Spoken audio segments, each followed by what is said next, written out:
Hello everyone, it's Dianne at Minerva. I hope you're all having a wonderful week. And today I'm going to be sharing a make with you from the Avid Seamstress. And it's the City trousers, so it's a straight leg trouser with pockets. And what we're going to be using today is this Minerva Core Range Polyvisco Stretch Suiting. Now this shade is black, but it is available in 20 colours should you choose something different for your make. You've got plenty of options there. And with that stretch element, I think it will be perfect for these trousers. So the products will be tagged below.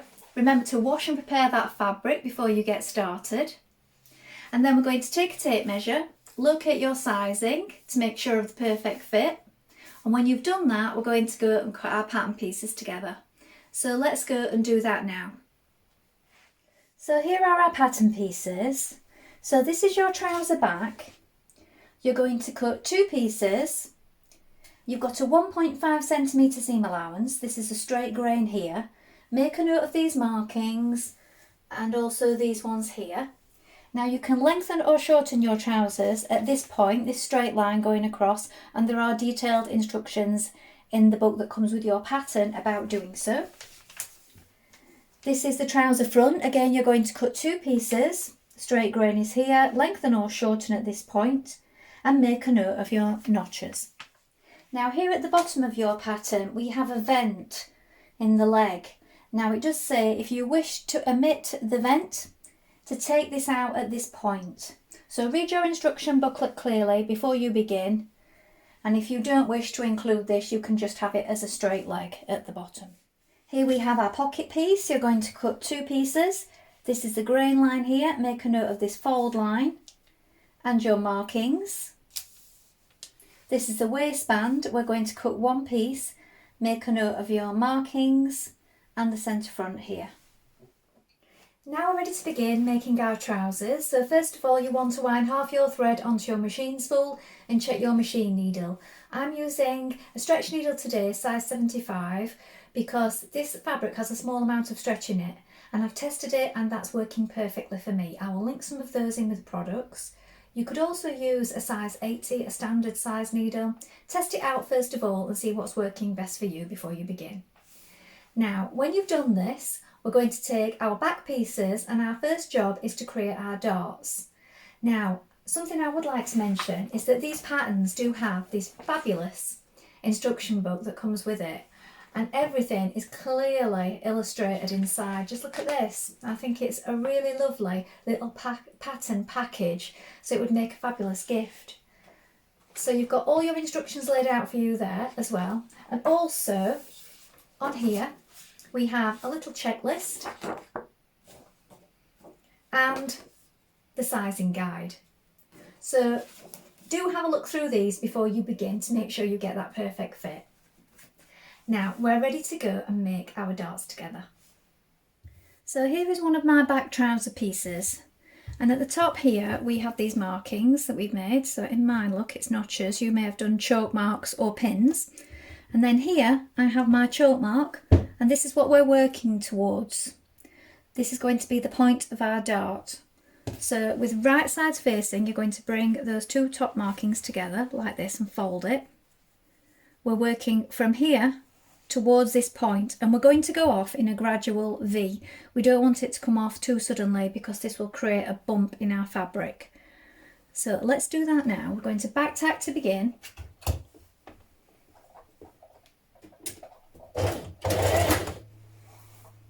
So keep it nice and gradual. Let your thread run free. Now you're going to knot it down towards that point that you've just created. Push the knot towards the point. Cut it off, and now you can press that dart flat. Repeat on the other side. Now, with your front trouser legs placed right sides facing up like this.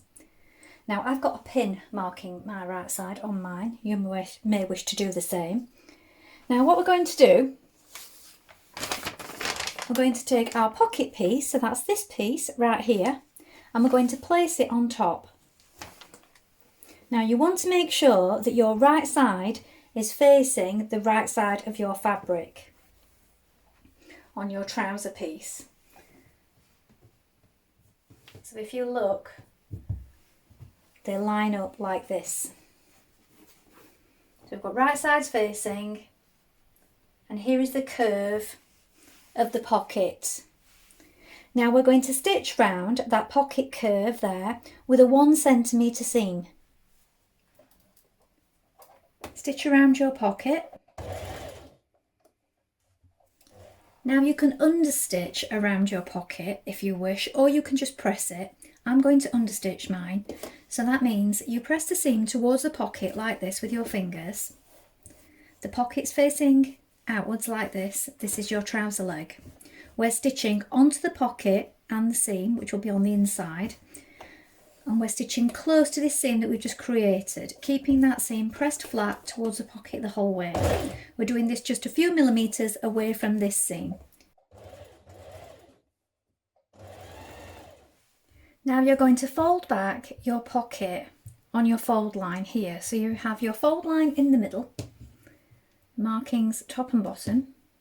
You're going to fold it back like this, so that these little markings here on the side of the pocket line up.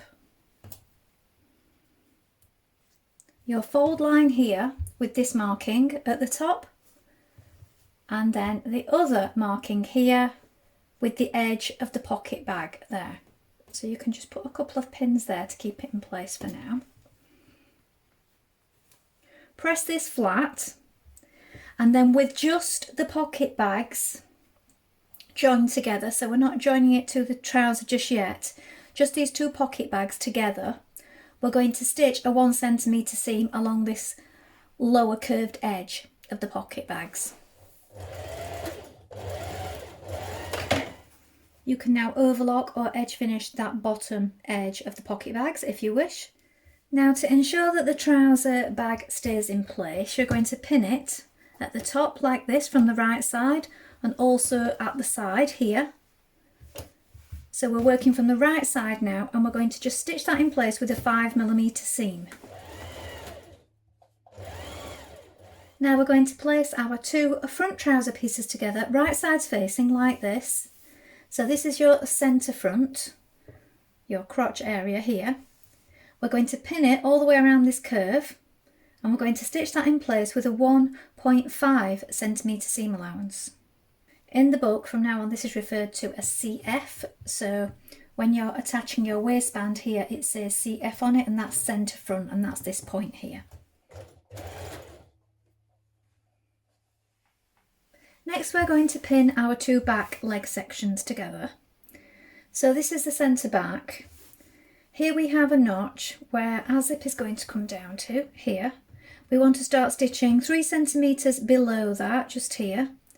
Don't back tight when you begin, because you'll be adding your zip at a later stage, and we need to still be able to get into here. So just start sewing from here. So around this curve with a 1.5 centimetre seam allowance to here. Now we're making our vents at the bottom of our trouser legs. Now what you want to do is have your back trouser pieces facing upwards and your front trouser pieces facing upwards, and you're going to place them side by side like this. Then you're going to fold the fabric towards itself. So this is the right side, you're folding it right sides facing. So here it is, folded back towards the right side, and then I've just pinned here where we've got this little jutting out bit at the side vent. Then you're going to take your ruler, and from the bottom of each leg you're going to measure up 3.5 centimetres, and you're going to make a chalk line along like this. You're also going to do this on the front pieces. So here we have the front right side fabric facing upwards. I've folded it back towards the right side like this, so it's folded towards the outside of the trouser at this point. Pin it so it doesn't move around, and from the bottom again measure 3.5. So when they're side by side, look, a back leg and a front leg, they're going to line up. When you've done that, you're going to stitch along that chalk line. Now if, like me, you've been overlocking or doing your edge finish before you begin, you may want to just move this pin for now and do your edge finishing before you do this step, so that's up to you. So let's do that now. So we're stitching across this choke line now. Now with right sides facing, you're going to place your back trouser pieces on top of your front trouser pieces, and you're going to pin it all the way down the side seam. So make sure that your top is lying flush. Use as many pins as you need, and when we get to the bottom here, where we've turned back our vent to the right side, you also have a notch or a choke mark just here. We're going to sew down to this point and back tack, leaving this bottom part open for now. We're going to stitch this in place with a 1.5 centimetre seam allowance. Now you're going to stitch your inner leg, inside leg. So you want to pin it all the way around. Make sure that you line up the hem, the markings on the inside leg here, so we have choke markings or pins depending on what you used. The central seam here, front and back, and the same down the other leg. When you have that pinned in position, we're going to sew it with a 1.5 centimetre seam allowance. Now I'm going to start from my central back here, so where my two seams front and back meet, that's where I'm going to start. Make sure that they line up first of all. Now I've took my pin out, look, it's moved a little.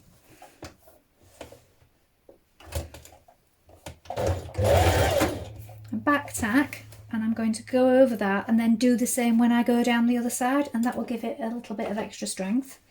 You can of course go over this seam again underneath. It's always a good idea in the crotch area because it gives it a bit more stability. At this point you're going to fold your waistband piece in half and press it on the crease line. When you've done that, open it out, and then right sides facing, you're going to pin it to your trousers. So we need to make sure that we line up the centre back point here and that these are lying even. These notches here go to the side seam, and then the centre front point matches up with the CF on your waistband here. Make sure that it's even all the way around. Now we're going to add in our zipper. So it's good to use an invisible zipper fork because these give a really nice finish, and they have this little ridge here, and what this does, it goes between the teeth, holds everything nice and flat. So you can use your regular zipper fork, but it's best to get one of these because they do give a nice finish. So change over, consult your manual first of all, and then we're going to insert our invisible zipper. So it starts about 3mm from that crease that you've just created in the centre of your waistband here. So here's your crease. I've made myself a little choke mark here, and that is where your top of your zipper is going to sit. So this part here, this plastic part, this is going to extend beyond the fold, but we won't be sewing on that part. So line your teeth up at the top there with the mark you've just made near the fold line. Your zipper wants to be facing downwards, and we're going to stitch close to these teeth all the way down the zip. Now I like to pin the zip down the other side before I stitch it in place. Make sure again that you've lined up the top of your zip with that choke mark that you made in the same place. And also I make a little choke mark for where the waistband meets at the bottom here on the other side, and then you can unzip it, and then we're going to sew up this side of the zip. Now obviously we can't get right close to the bottom here because we've got the zipper in the way, but we will be going over that after.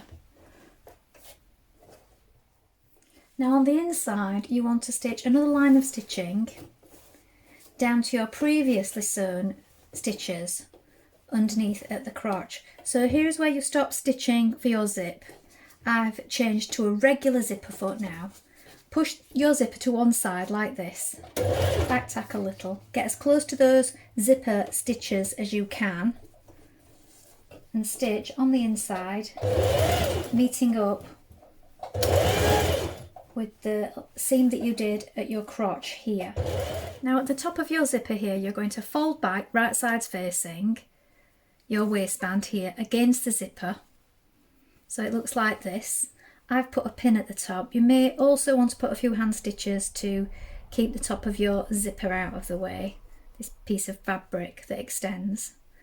And then here you have a mark where your seam here at the waist is going to go. I'm going to turn that up like this. And I'm also going to put a pin to keep that up out of the way. So it will look like this. And then with your regular zipper on, we're going to stitch close to the zip teeth here through all these thicknesses. And when you turn it through, it will look like this. Now you're going to pin down your waistband on the inside. Now you're going to pin it down on the inside, but you want your pins from the outside because we're going to be stitching in the ditch from the outside. So on the inside, turn up that seam allowance, use as many pins as you need to fold this under, but make sure that you insert them from the right side so that they're on the top like this. Now, if you wish, you could do a few hand stitches to keep that in place if you find it tricky with the pins. Now from the right side, we're going to stitch that waistband down and we're going to be sewing in this seam here, so your stitches will be invisible.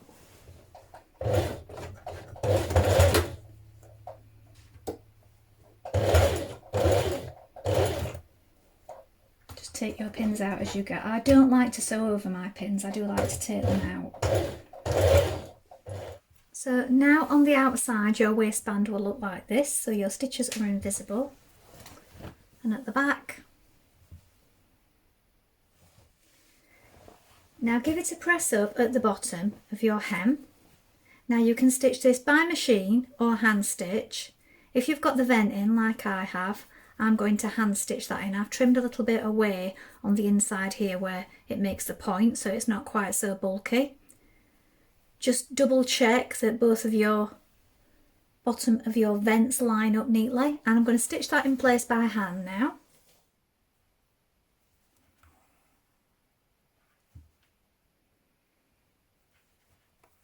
So here are the finished trousers. These ones are not in my size, so I can't try these on to show them more clearly, but I'll hold up. Here is the bottom vent. And the back. Well, I hope you've enjoyed sewing along with me today. I think these have made a really smart pair of trousers and they are really fun to make.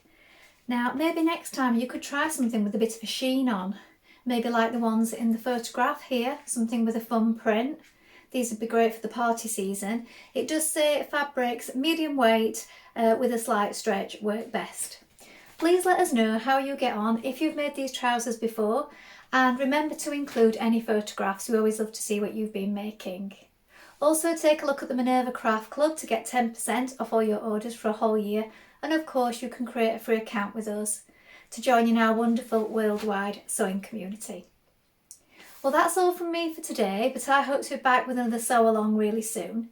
If you like what I'm wearing today, this is a jumpsuit with pockets, and if you're interested, it is New Look pattern 6466, and I will include the fabric and the pattern below.